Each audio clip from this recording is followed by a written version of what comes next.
레위기 16장 1절부터 말씀 보시도록 합니다.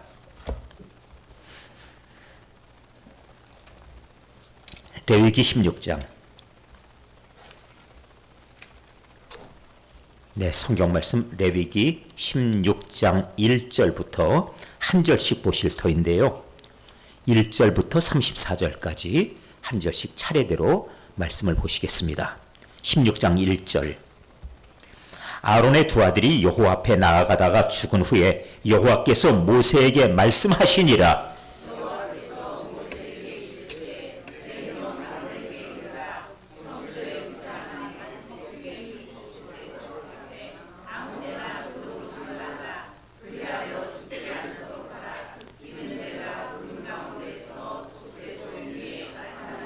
아론이 성소에 들어오려면 숫송아지를 속죄제물로 삼고 순양을 번제물로 삼고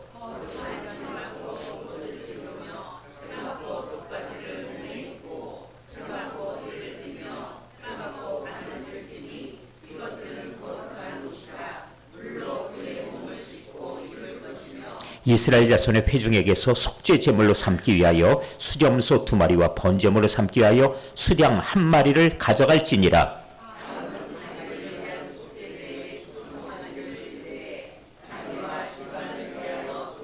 또 그 두 염소를 가지고 회막문 여호와 앞에 두고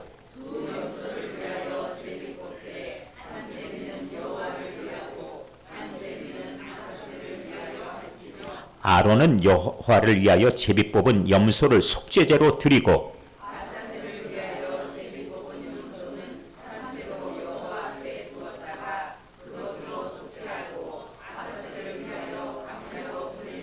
아론은 자기를 위한 속죄제 숫송아지를 드리되 자기와 집안을 위하여 속죄하고 자기를 위한 그 속죄제 숫송아지를 잡고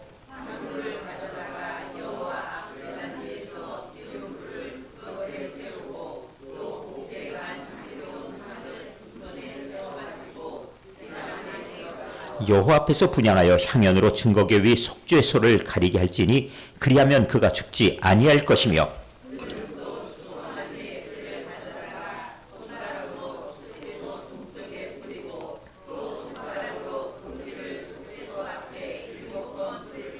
또 백성을 위한 속죄제 염소를 잡아 그 피를 가지고 휘장 안에 들어가서 그 수송아지 피로 행함같이 그 피로 행하여 속죄소 위와 속죄소 앞에 뿌릴지니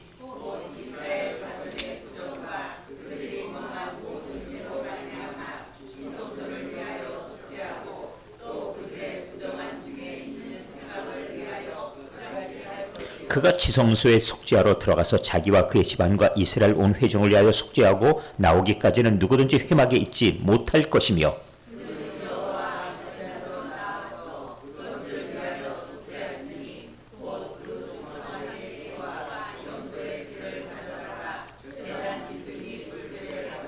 또 손가락으로 그 피를 그 위에 7번 뿌려 이스라엘 자손의 부정에서 제단을 성결하게 할 것이요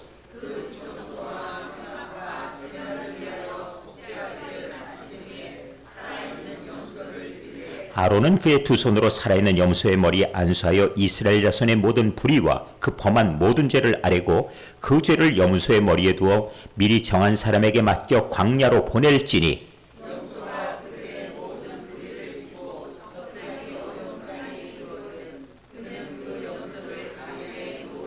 아론은 회막에 들어가서 지성소에 들어갈 때 입었던 세마포 옷을 벗어 거기 두고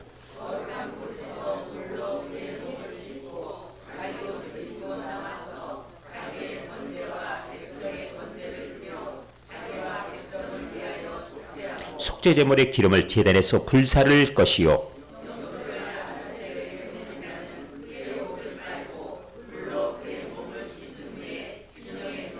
속죄제 숫송아지와 속죄제 염소의 피를 성소로 들여다가 속죄하였은즉 그 가죽과 고기와 똥을 밖으로 내다가 불사를 것이요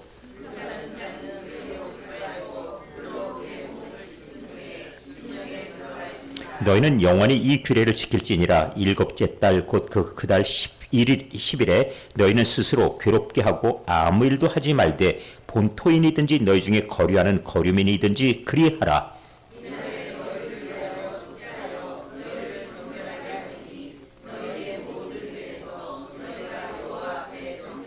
이는 너희에게 안식일 중에 안식일인즉 너희는 스스로 괴롭게 할지니 영원히 지킬 규례라.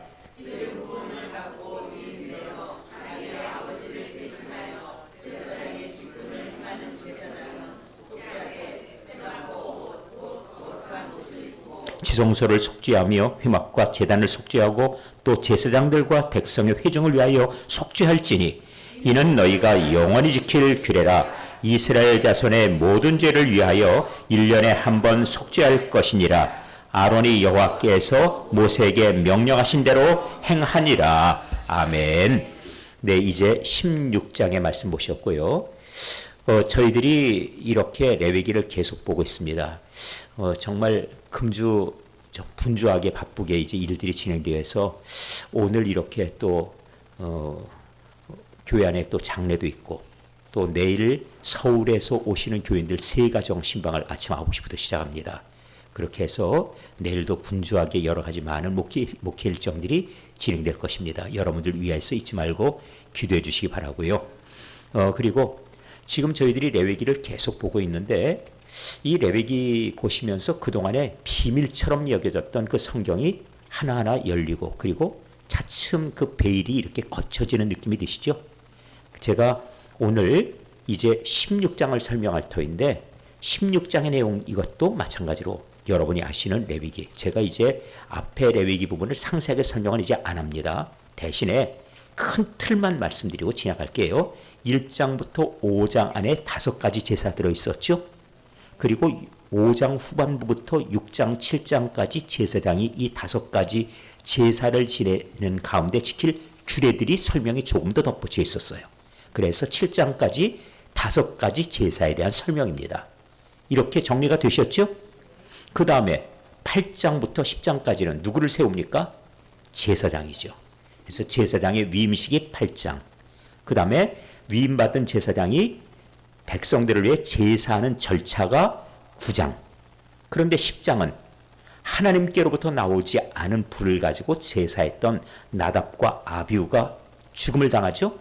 그래서 이 제사의 엄중함, 그래서 하나님께로부터 나오지 않은 것을 행하지 말라. 감히 행하지 말라 그랬어요. 그러니까 교회에서도 이 자리에서도 목사님들이 함부로 하면 안 돼요. 말씀을 전할 때는 반드시 진리를 전해야 되고 하나님 말씀을 바탕으로만 전해야 돼요. 그렇지 않고 성경 읽어놓고 나서 성경은 어디 가버리고 끝날 때까지 자기 얘기만 하다 끝나버리는 그런 일들 절대 있어서는 안 됩니다. 그러니까 성경, 예배 이 모든 것들에 관련돼서 기준을 정해주신 것이 10장이에요. 자, 11장에 제물이죠. 제물을 드릴 수 있는 정결한 짐승, 그리고 절대 제물을 드릴 수 없는 부정한 짐승, 그리고 먹을 수 있다는 것도 부정한 건 안 되고 정결한 짐승만 먹어야지요. 그래서 제물을 정하기 위해서 깨끗하고 정결하다는 짐승들을 정해주신 것이 11장. 제사장을 세웠으니까 제물이 나와야지요.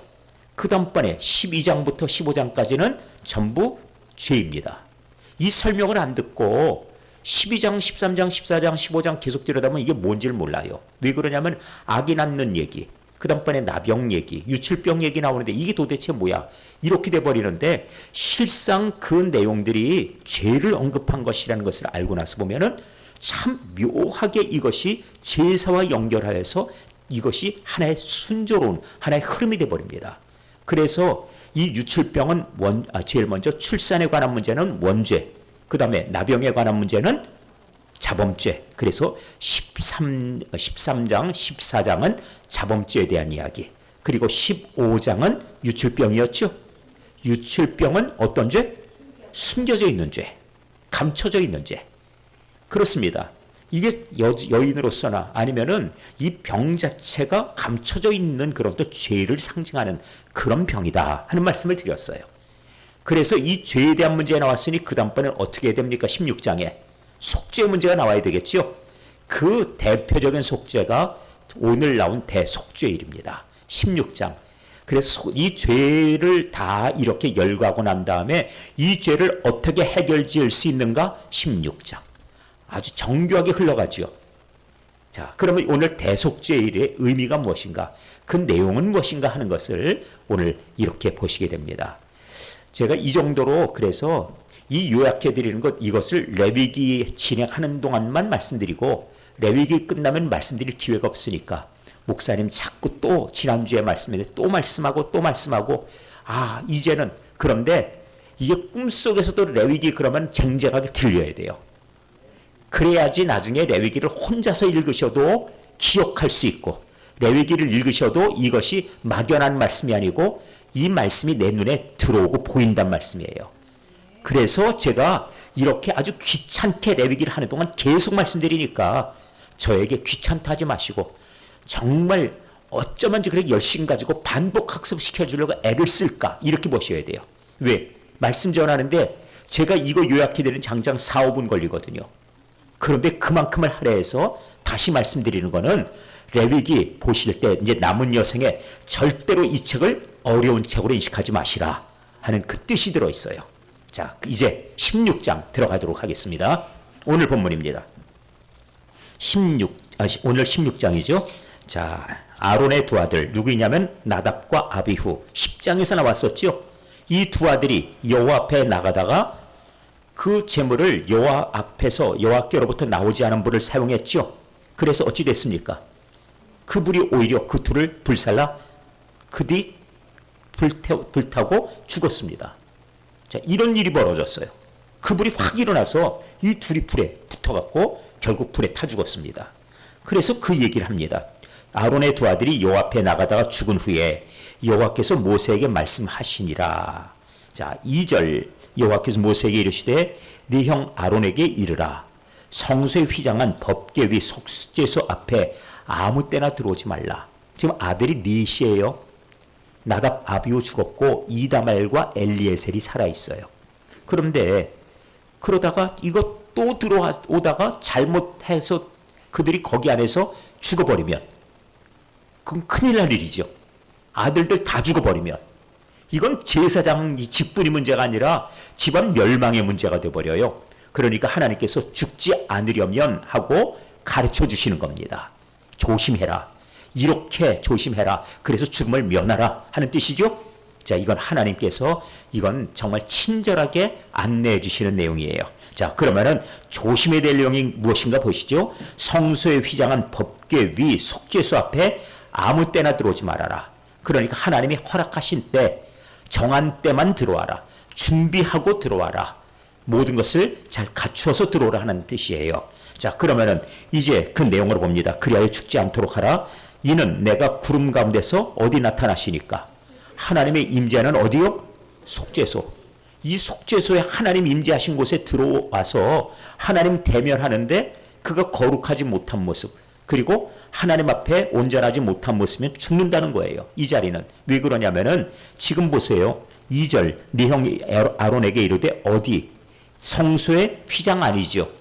이 휘장은 이것은 무엇을 얘기하냐면 담장입니다. 막혀있는 경계선이에요. 담장을 상징하고 담장 대신에 휘장으로 임시로 담장을 이렇게 휘장으로 막아놓은 것이고 그것이 휘장을 열고 들어온다는 얘기는 담장을 넘어서 들어온다는 뜻이에요. 그러니까 들어올 때 조심해라. 하나님 경계선을 그어놔주셨는데 들어갈 때는 자기 자신을 살피고 들어가야 되고 하나님의 말씀을 순종하고 들어가야 되는 거예요. 자, 그런데 이 휘장은 뭘 얘기하냐면은 우리 죄로 인해서 하나님과 관계가 단절된 걸 얘기해요. 이 단절된 것을 끊어주실 수 있는 분은 누구냐? 열어주실 수 있는 분은 누구입니까? 예수님이에요. 그걸 상징하는 물건입니다. 예수님이 십자가 달리셔서 다 이뤘다고 선포하시고 예수님이 이제 영원히 떠나가시니까 어떤 일이 벌어졌죠? 이 휘장이 찢어졌습니다. 찢어졌다는 얘기는 문이 열렸다는 얘기예요. 그런데 휘장이 어떻게 찢어졌어요? 위로부터 아래로. 이제 전부 다 성경 박사들이 돼 가시네요. 위로부터 아래로란 얘기는 하나님께서 찢어주셨다는 얘기예요. 하나님이 사람이 찢으면 어떻게 찢어요? 아래에서 위로. 하나님이 찢어주시면 위로부터 아래로. 하나님이 열어주신 거예요. 하나님이 열어주셨는데 또다시 그것을 막고 있을 필요가 있습니까? 그럴 필요 없지요. 그러니까 굳이 하나님을 대면하는데 하나님이 열어주셨기 때문에 사람을 또 두고 어떤 사제 혹은 어떤 내 기도를 들어줄 사람, 아니면은 내가 상담하고 그 사람을 통해서 내가 하나님께 고한다 하는 이 중간에 어떤 매개체 필요 없습니다. 그러니까 굳이 내가 고해한다고 들어갈 필요가 없어요. 하나님께서 성경을 통해서 문을 이미 열어주셨기 때문에. 그래서 우리는 사실 여기를 들어올 수 있는 것이고, 여기 들어와서 하나님 앞에 직접 나의 죄를 고할 수 있게 된 것이에요. 이 휘장이 열렸다는 얘기입니다. 그런데 당시에는 휘장이 지금 막혀 있기 때문에 함부로 들어오지 마라, 그렇게 돼 있죠. 자, 그러면은 3절입니다. 아론이 성소에 들어오려면 하고 이제 준비 과정이 나오지요. 준비 과정 무엇입니까? 숫송아지를 속죄제물로 삼고 순양을 번제물로 삼으라 그러는데, 이 말씀하기 전에 먼저 일반적인 과정을 설명하겠습니다. 일반적인 과정은 어떻게 하냐면은 먼저 제물을 끌고 제사장에게 와야 돼요. 백성이 자기 죄를 위해. 그건 알고 계시죠? 제물 가지고 와야 됩니다. 그러면은 이 제물을 앞에다 놓고 그 다음번에 자기 죄를 고해요. 고백을 합니다. 그러면은 제사장은 그 고백을 듣고 그 다음에 그 죄를 어떻게 해요? 그 짐승의 머리에 손을 얹어서 안수하지요. 그러면 이 죄가 어떻게 돼요?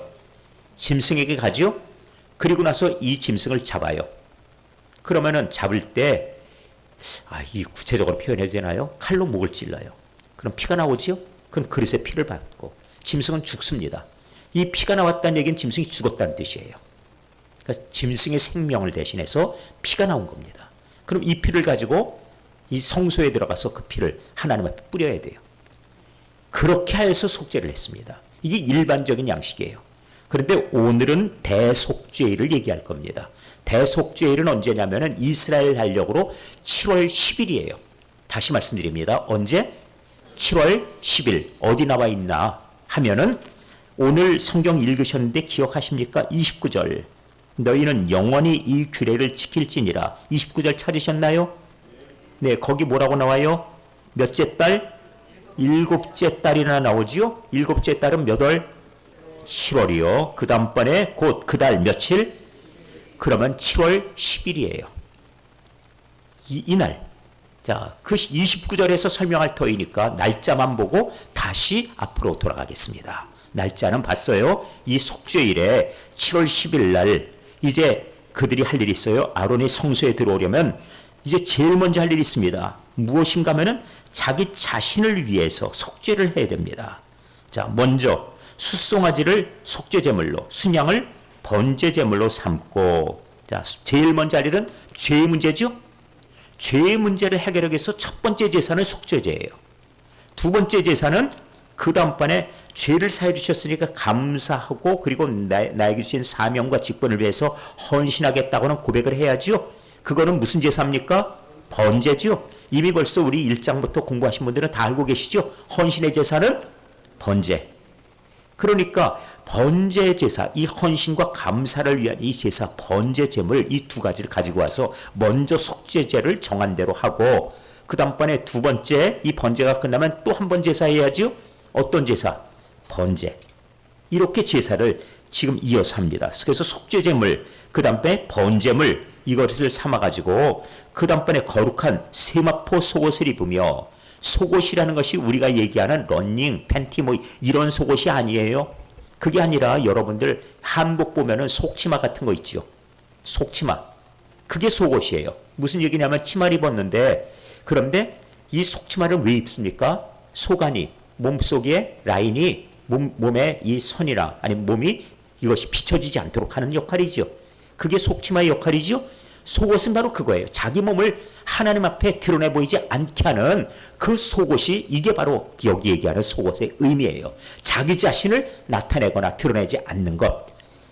이거 잘해야 되는 게, 제사장이 강대상에서 혹시라도 그런 일들이 있을 수 있어요. 누가 뒤에서 목사님에 대해서 이 말 저 말 하면 강대상에서 막 그냥, 예전에 제가 그런 얘기를 제가 들은 적이 있어요. 전임 전도사 때. 그 목사님은 새벽 기도 때 보면은 그 전날 있었던 일을 다 알 수 있다고. 그래가지고 그냥 교회 갈 때 철모를 쓰고 나가야 된다고. 왜 그러냐면 그 새벽 기도 때 그 전날 들은 것 같고 막 새벽 기도 시간에 다 여기서 막 화풀이 하고 막 그 소리를 지르고 침 튀겨가니까 그 침 안 맞으려면 철모를 써야 된다. 그 얘기예요. 이거 안 되는 겁니다. 자기를 드러내는 거. 강대상은 그렇게 하라고 돼 있는 곳이 아니에요. 강대상은 뭘 드러내야 되냐면 하나님의 거룩하심을 드러내는 곳이에요. 그래서 우리 교회에서는 지금 여러분 보시지만 새벽 기도 때도 그 다음번에 지금 수요 예배, 심야 기도회 때 그리고 주일날도 성경 구절 읽고 그 구절에 맞게 그냥 지내가면서 말씀을 드려요. 왜? 하나님 말씀 그대로 들어야 되니까. 벗어나지 않아야 돼요. 이 흐름에서 떠나지 않아야 되는 것이고 그 말씀을 그대로 듣는 게 이 원칙이에요. 자, 이렇게 진행합니다. 자, 그래서 속옷을 입고 그 다음번에 세마포 속바지를 몸에 입고 그 속옷 입은 다음에 자기 몸이 비춰지지 않게 세마포 속바지를 속 안에 입어요. 그 다음번에 세마포 띠를 띄워야죠. 그 세마포 관도 쓰죠. 그러니까 재료는 다 세마포입니다. 세마포란 무엇이냐? 간을 세자, 마자는 배를 얘기하는 마예요. 그러니까 우리들 보시면은 여름에 가는 배옷들이 있어요. 그걸 세마라 부릅니다. 그것의 천을 세마포라고 하는 거고요. 그러니까 그것으로 하여서 짜고 그리고 만든 이 관과 띠와 그리고 속옷 이것 가지고 옷을 먼저 입어요. 그 다음에 이것들은 거룩한 옷이 됩니다. 하나님께서 구별하신 옷이고 이건 하나님 정하신 옷이에요. 그게 거룩한 옷이죠. 그래서 물로 그의 몸을 씻고 그 다음번에 이스라엘 회중에게서 속죄 제물로 삼게 하여서 이번에 자 제일 먼저 한 일이 무엇이라고요? 제일 먼저 자기 자신의 속죄제 드리고 그 다음번에 백성을 위해서 또 제사를 해야지요. 그래서 백성을 회중에게서 속죄제물을 받는데 그 제물은 무엇입니까? 수염소 2마리. 그 다음에 이 속죄 제사가 끝나고 나면은 그 다음번에 번제물이 또 필요해요. 번제물로 삼기 위하여 수양 1마리를 가지고 가라. 이게 이제 제사의 절차입니다. 그러면은 이제 구체적으로 역할이 이제 구체적으로 나오게 될 겁니다. 오늘 말씀 이제 여기 이제 6절부터 설명이 나올 거예요. 자, 차례대로 진행하겠습니다. 6절. 아론은 자기를 위한 속죄제 숫송아지를 드리게 됩니다. 먼저 자기 자신을 위한 제사를 하랬죠? 자기를 위한 제사. 제일 먼저 어떤 제사? 속죄제. 기억하시죠? 이때는 숫송아지를 드려야 돼요. 그 다음번에 끝나고 나면은 번제 드리죠? 그러면 무엇이요? 순양이죠. 이렇게 드립니다. 자, 이제 보도록 하세요. 아론은 자기를 위한 속죄제 숫송아지 먼저 드리고 자기와 집안을 위하여 속죄하고 그것으로 그러니까 자기뿐만 아니라 자기 집안도 속죄를 해야 돼요. 그 가정을 위해서, 권속들을 위해서 이렇게 속죄하고 왜냐하면 자기만 깨끗해도 안 되고 제사장의 집안은 함께 깨끗해야 돼요. 그러니까 그를 위해서 속죄의 절차를 먼저 밟아야 됩니다. 첫 번째. 자, 그 다음번에 두 번째. 염소를 가지고 나올 때 몇 마리? 7절. 몇 마리요? 이번에 2마리입니다. 왜 그러냐면 회중을 위한 제사를 지내야 되니까. 그래서 회막문 요 앞에 두고 두 염소를 놓고서 제비를 뽑아요. 8절. 두 염소를 위하여 제비를 뽑되 그 다음번에 한 제비는 뭘 한다고요? 여호와를 위한다. 이건 제사 여호와께 드릴 제사예요. 또 한 제비는 무엇이죠? 아사셀을 위한다. 아사셀을 이제 알아야 되겠죠? 아사셀은 무엇인가 하면은 이제 유대인의 이 격언집 미드라시에 아사셀에 대한 얘기가 나오니까 그 발췌한 내용을 제가 읽어 드릴게요. 그래서 아사셀 유래를 일단 말씀드리고 설명을 계속하겠습니다. 이 유대교의 이제 주석이 되는 미드라시 그들의 격언집이 되는데 거기 이렇게 기록되어 있어요. 천사들이 타락하고 천사장 루시퍼와 그를 따르는 천사들이 반역을 일으켰다. 이 얘기는 여러분이 알고 이렇게 들어본 적이 있는 말씀이죠. 천사들이 반역을 일으켰다. 루시퍼를 중심으로. 그런데 하나님은 그들을 흑암에 가두고 갇힌 천사들은 모두 그곳에서 자기들의 한 일을 뉘우쳤다. 물론 뉘우친다고 그들이 다시 구원받는 것은 아니다. 이것이 이제 그 미드라시에 나와 있는 얘기예요. 그런데 이때까지 끝까지 뉘우치지 않는 천사 하나가 남아 있었다. 그의 이름이 아사셀. 죄를 지독하게 좋아하는 천사였다. 끝까지 뉘우치지 않는 천사 하나가 아사셀이라는 거예요. 그래서 하나님께서 이렇게 말씀하셨습니다. 너는 죄를 너무 좋아하지? 그렇다면 이 모든 죄를 내가 다 가져라. 그리고 그 아사셀에게 죄를 모두 다 넘겨주고 그를 깊은 심판의 형벌로 그를 몰아쫓아내셨다. 자, 아사셀 유래가 그렇다고 그들의 격언집에 나와 있는 이 주석서입니다. 그런데 아사셀이라는 단어를 좀 알면 좋겠어요. 아사셀이라는 단어는 어디서 나왔냐면은 에즈라는 단어가 염소입니다. 에즈 히브리어로 에즈. 그 다음에 아잘 그러면은 아잘은 떠나다, 쫓아내다 하는 얘기예요. 그러니까 쫓겨난, 떠나간 염소 하는 것이 에즈 아잘 이렇게 되는 겁니다.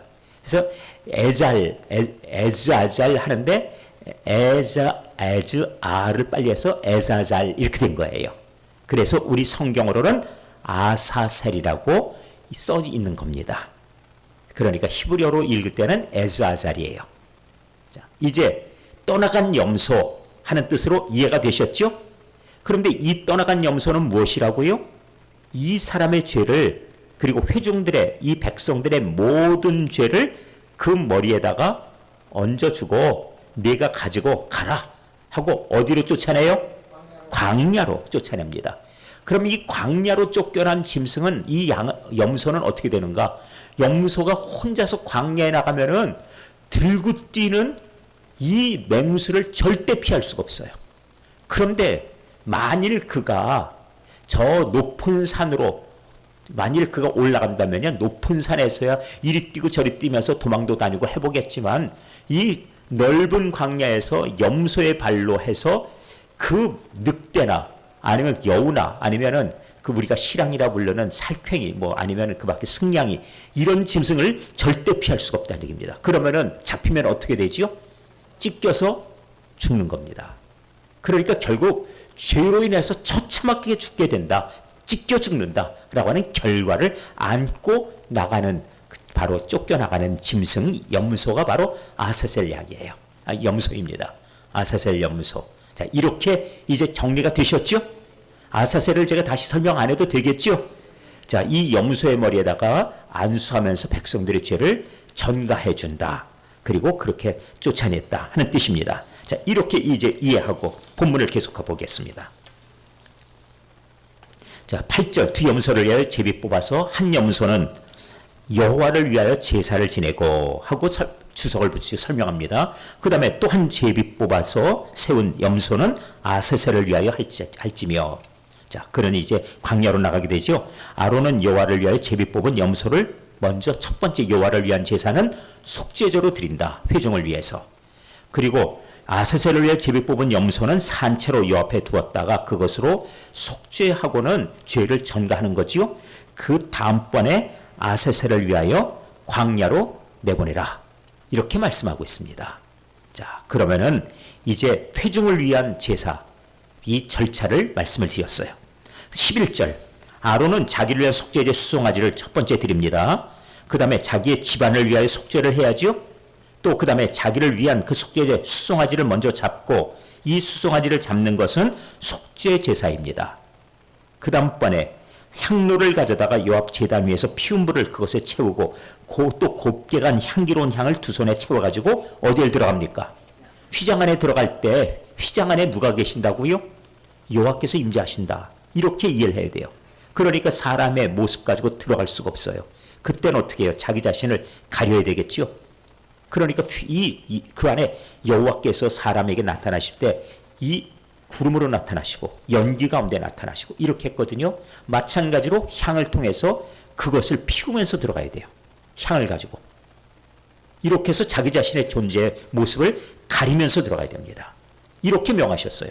근데 이 연기, 이 향, 이건 뭘 얘기하냐면은 하나님께서 향을 태우라 하고선 이것도 정해주셨는데 이 향은 성도들의 기도가 먼저 향기가 됩니다. 알고 계시죠? 네. 하나님 앞에 향기로운 제사는 이 기도로 그 다음번에 하나님께 드리는 찬송이 또 하나님께 드리는 향연이 되는 거예요. 그러니까 하나님 앞에 하나님을 영화롭게 하고 하나님께서 기뻐하시는 그런 어떤 이 연기를 피우면서 들어가라 하고 말씀하고 있어요. 자, 그래서 그것을 채우고 곱게 간 향기로운 향을 두 손에 가득 채워가지고 휘장 안에 들어가서 여호와 앞에서 그것으로 분향하여 향연으로 증거궤 위, 증거궤, 여러분 이 증거궤라는 이 단어를 기억해 주십시오. 증거궤는 법궤이고요. 언약궤입니다. 들어보셨죠? 증거궤 안에 무엇이 들어가요? 세 가지가 들어갑니다. 무엇이요? 예? 아론의 쌍난 지팡이. 두 번째, 십계명 돌판. 세 번째, 만나 항아리.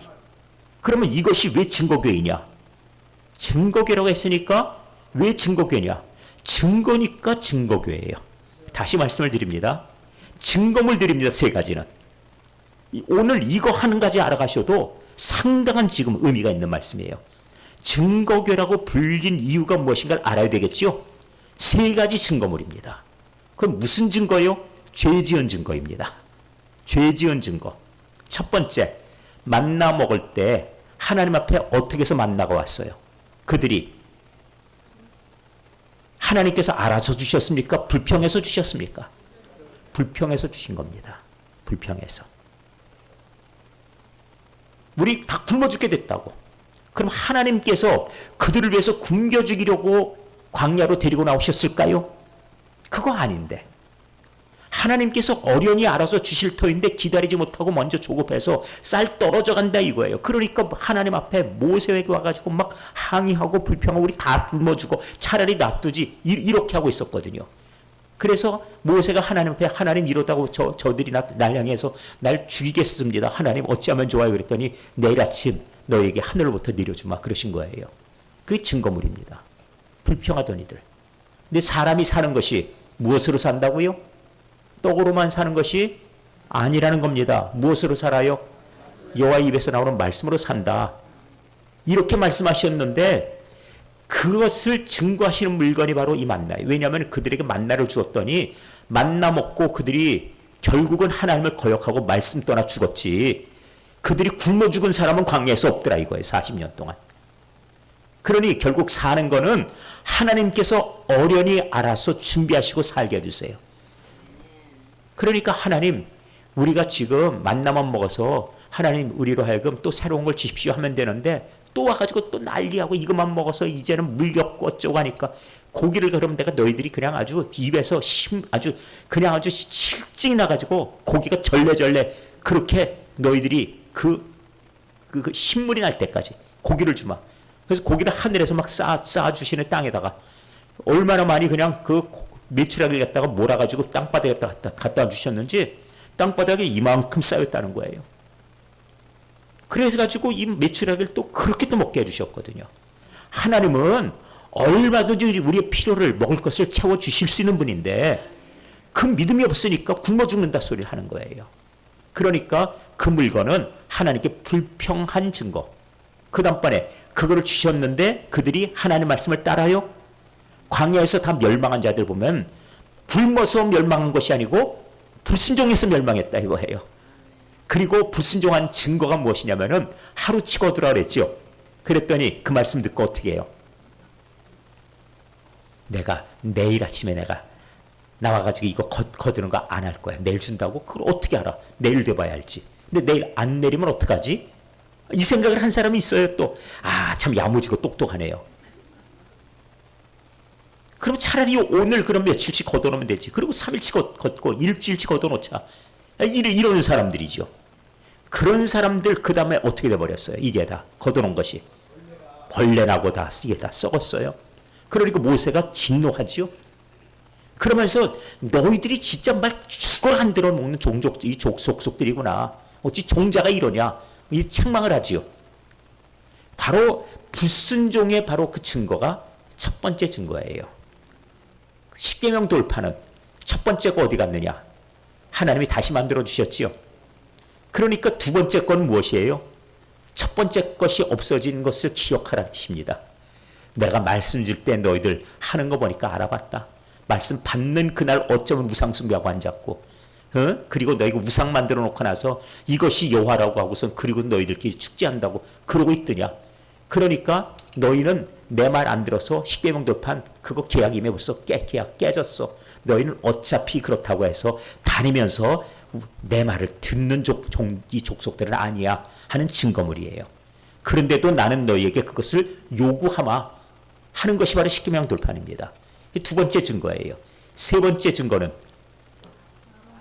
아론의 쌍난 지팡이, 표현이 고상하죠. 민수기 16장 17장 가면 이게 엄청나요. 하나님께 반역하는 상황이 왔어요.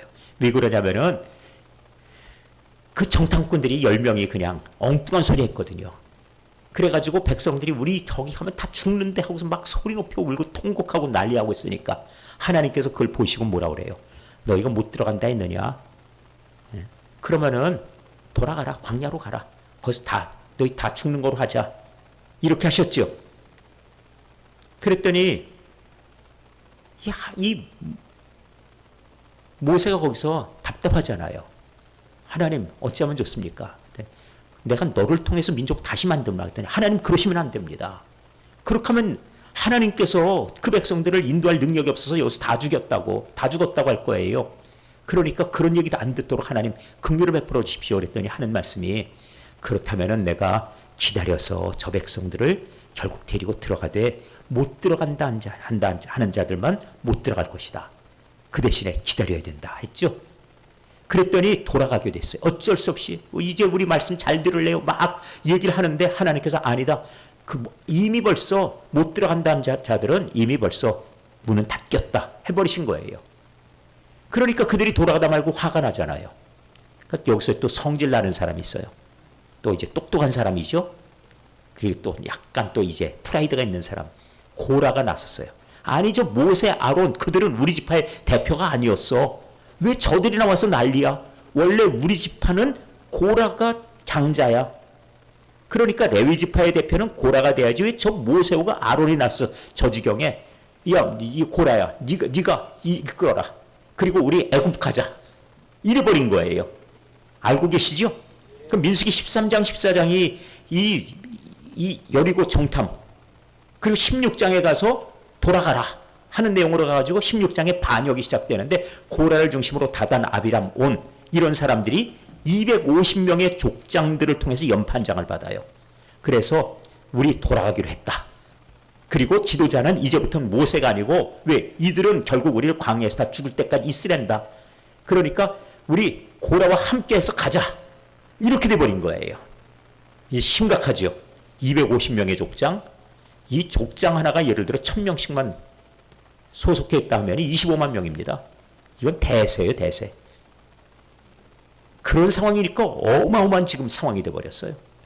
이런 상황 가운데 하나님께서 250명의 족장들이 향로 가지고 나와라 그랬는데 그 불이 그들을 모두 태워버리게 되죠. 그리고 고라를 중심으로 같이 했던 사람들은 별도로 따로 있으라 그러는데 거기 땅을 갈라서 그들이 깊은 땅속 음부로 빠져들어가는 그 땅이 갈라지는 이 지진 같은 현상이지만 그런데 이게 우연의 사건은 아닌 것이 그들이 선 자리에 그 시간에 땅이 갈라지는 거예요. 그렇게 해서 그들이 이 땅에서 죽고 사라짐으로 이 반역 사건은 끝나면서 그렇다면 이젠 지도자가 누군지 내가 보여주마. 그러면서 각 지파의 족장들의 지팡이 가져와라. 대신에 레위 지파에서는 아론의 것 가져와라. 그래 놓고 나서 아론의 지팡이 싹이 나지요. 하나님이 그에게 이런 생명을 다시 살리는 그런 어떤 제사장으로의 역할, 그 권위를 부여해 주마라고 하는 것을 지팡이를 통해 보여주시면 이게 증거라 한 거예요.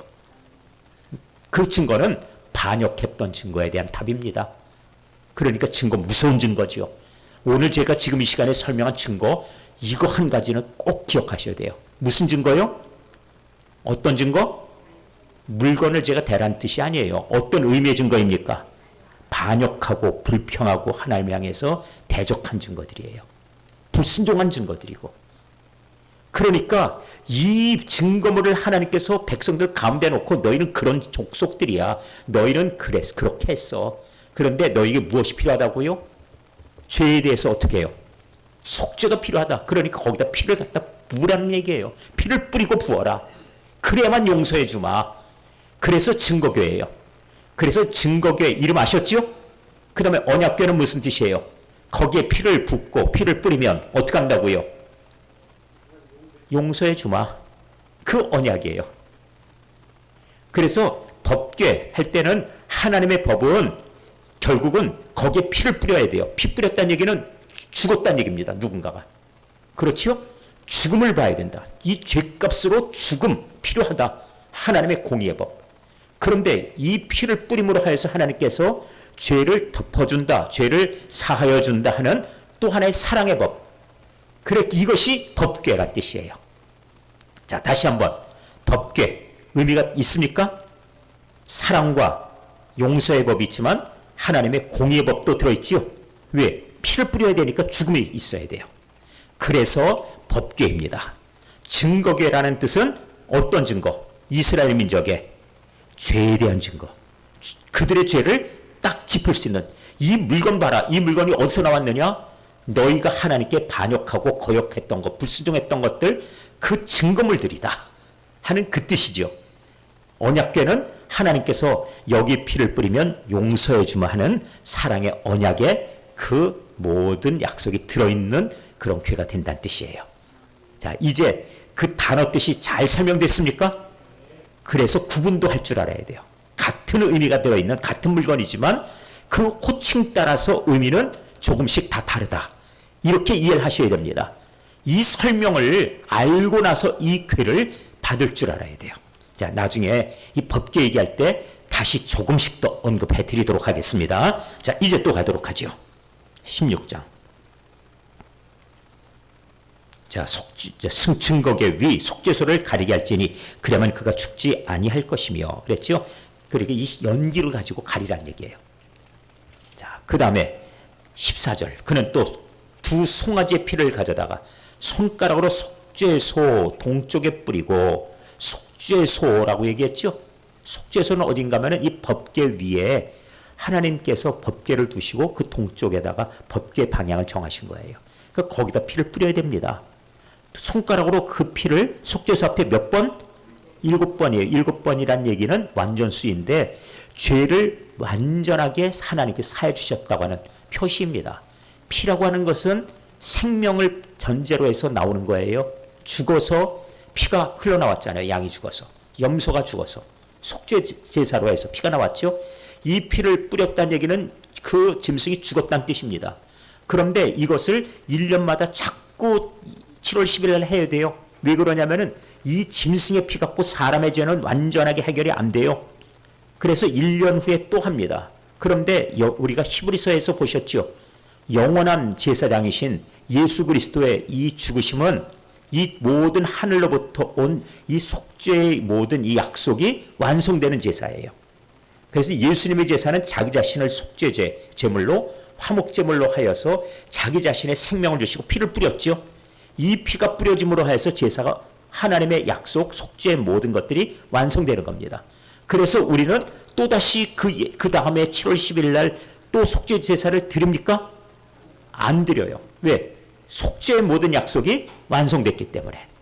그렇게 된 겁니다. 자, 이제 계속 빨리빨리 이제 진행해야 되겠네요.